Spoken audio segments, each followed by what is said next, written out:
அரசு வழக்கறிஞர் நியமிக்கப்பட்ட விவகாரத்தில் எடப்பாடி பழனிசாமி தம்முடைய கண்டனத்தை பதிவு செய்திருக்கிறார். ஆடு திருடியவர் அரசு வழக்கறிஞரா என்ற கேள்வியையும் அவர் முன்வைத்திருக்கிறார்.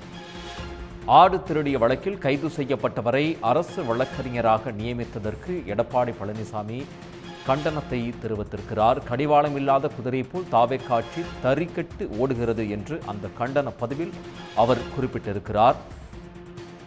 தேர்தல் நேரத்தில் வாய்க்கு வந்ததை வாக்குறுதிகளாக அளித்தது தாவேக்கா அரசு என்பதை அவர் சுட்டிக்காட்டியிருக்கிறார்.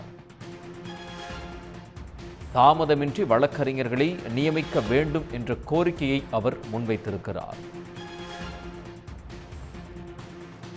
தாவேக்கா ஆட்சி தடுமாறுவது போல், மணலில் குழந்தைகள் வீடு கட்டி விளையாடுவது போல் தாவேக்கா ஆட்சியாளர்கள் விளையாட்டு காட்டி வருகிறார்கள் என்று அவர் சுட்டிக்காட்டியுள்ளார்.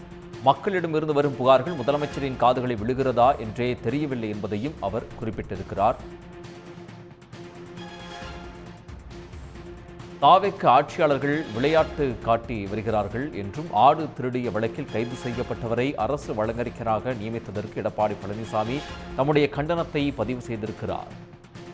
ஆடு திருடியவர் அரசு வழக்கறிஞரா என்ற கேள்வியை எடப்பாடி பழனிசாமி தற்போது இந்த கண்டன பதிவின் வாயிலாக எழுப்பியுள்ளார். உடனுக்குடன் செய்திகளை தெரிந்து கொள்ள சன் நியூஸ் பெல் ஐகானை கிளிக் பண்ணுங்க.